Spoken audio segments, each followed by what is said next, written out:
Salut les gars, salut les amis, j'espère que vous allez bien. Je voulais qu'on revienne très rapidement par rapport à la troisième journée des phases de poule de la Ligue des champions de la CAF qui s'est achevée ce week-end. On va faire le point pour voir les équipes qui ont gagné, les équipes qui ont perdu et on verra sur le plan comptable qu'est-ce que ça donne. Et on va se projeter par rapport à la quatrième journée qui va se jouer cette semaine pour savoir bien évidemment, qui sont bien placés les gens pour décrocher leur ticket de qualification pour les quarts de finale de cette Ligue des champions de la CAF, bien évidemment, qui est l'une des plus grandes compétitions sur le plan continental pour nos clubs africains. Donc, rapidement revenant, mais d'abord, petite annonce, je tiens à le rappeler, sur ma chaîne, je pousse et je mets en avant le football africain autour des différentes et des thématiques africaines de football. Donc, si cela te parle et te passionne, comme d'ailleurs la Ligue des champions de la CAF, la Coupe de la Confédération de la CAF et toutes les compétitions africaines. Donc, si tout cela te parle et te passionne, je t'invite à faire ces trois choses, à t'abonner, partager massivement les vidéos et activer la cloche de notification pour ne manquer aucune de mes sorties. Sans plus tarder, plongeons-nous rapidement sur le bilan. Faisons le bilan rapidement. Qu'est-ce que ça donne? On peut voir que les matchs ont commencé à partir du vendredi. Les matchs sont joués le vendredi et le samedi.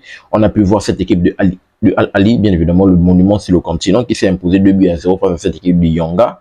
Et de l'autre côté, malheureusement, cette équipe de Mamelodi Sundowns s'est fait accrocher face à cette équipe de Al-Hilal Omdurman. Donc, ce choc tendu entre les deux, bien évidemment, qui sont quand même les deux cadres du groupe. De l'autre côté, on a eu cette équipe de Port Dynamo, malheureusement, qui s'est neutralisée avec le club de River United. Et on a cette équipe de AS FAR, le club marocain de militaires, qui est allé, bien évidemment, s'accrocher sur le club de GSK Kabylie. Je pense que c'est un club algérien, bien évidemment. Donc, j'imagine bien aussi le match, la tension entre les deux, vu qu'on sait que politiquement, les deux pays, c'est compliqué.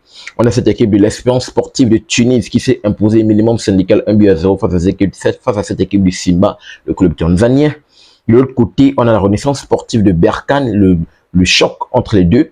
Cette équipe de Pyramide, le tenant du titre, je tiens à rappeler, qui a remporté sa première Ligue des champions tout récemment, l'équipe de Fiston Maïli, qui s'est neutralisée sur un score de parité de 0 but partout. Le match s'est joué du côté du Maroc. Et on a cette équipe de FC Lupopo, victoire incroyable, le petit club du côté du Congo, qui s'est imposé 1-0 face à cette équipe quand même du Mouloudia Club d'Alger, incroyable, la victoire du FC Lupopo.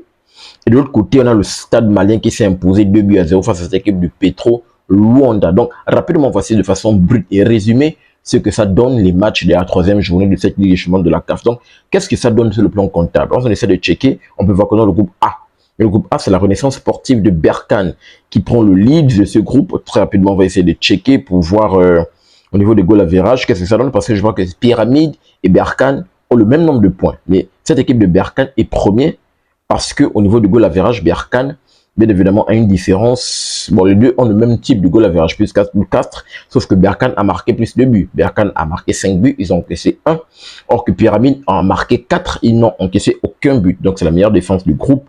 De l'autre côté, River United et Power Dynamo sont, bien évidemment, 3e et 4e respectivement, avec un bilan de 1 point, 1 point. C'est les seuls points qu'ils ont pris d'ailleurs en s'imposant, en se neutralisant dans le match que je viens d'évoquer. Donc, je pense qu'on a déjà nos deux équipes qualifiées pour les quarts de finale. Je pense que les carottes sont que dans ce groupe. Et bien évidemment, ils sont bien partis pour se qualifier. Berkane et Pyramide, forcément, les deux vont se discuter la première place et ça va se jouer dans la dernière journée parce que, dans la quatrième journée, parce que je pense que dans la quatrième journée, on verra ça bien évidemment.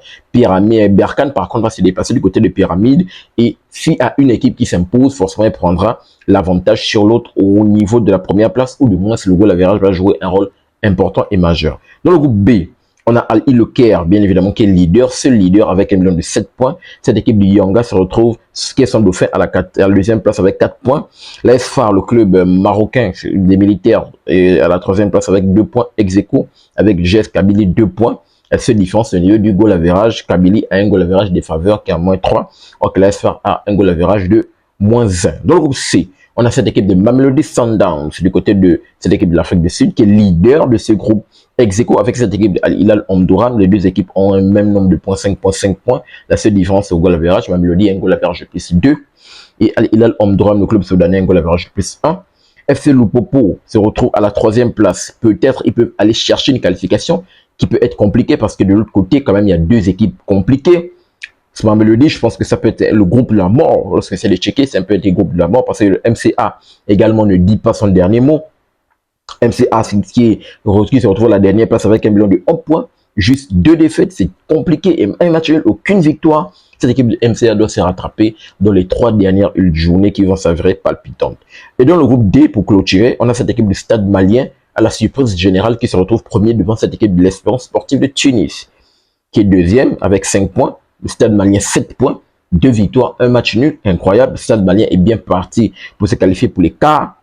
Sportif de Tunis, l'Espérance, le club tunisien, deuxième avec 5 points. Petro Luanda, 4 points à la 3e place. Et Simba, 3 matchs, 3 défaites, incroyables. Pour quand même, je tiens à rappeler le finaliste de la Coupe de la Confédération de la CAF qui s'est achevé la saison écoulée, qui est juste là, 0 points, incroyable, bien évidemment.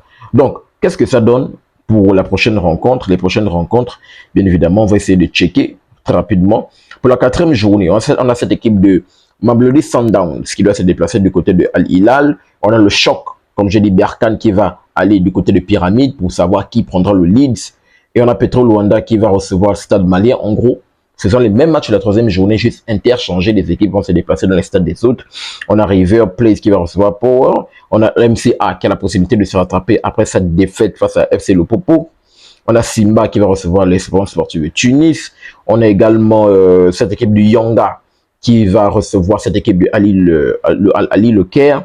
Et on a l'ASFA qui va recevoir, bien évidemment, le GS Kabylie. Donc, rapidement, voici de façon brute et résumée la 3e journée de la Ligue des Champions de la CAF et de façon plus prolongée, sur le plan comptable, c'est qu'est-ce que ça donne et de façon plus prolongée, bien évidemment, la projection par rapport à la 4e journée. Qu'est-ce que cela vous inspire et qu'avez-vous pensé de cette 3e journée? Donnez-moi votre retour dans les commentaires et j'ai hâte de vous le lire. Sinon, n'oubliez pas de t'abonner, de liker, mais surtout, active la cloche de notification pour ne manquer aucune de mes sorties. Peace. Très bientôt les gars.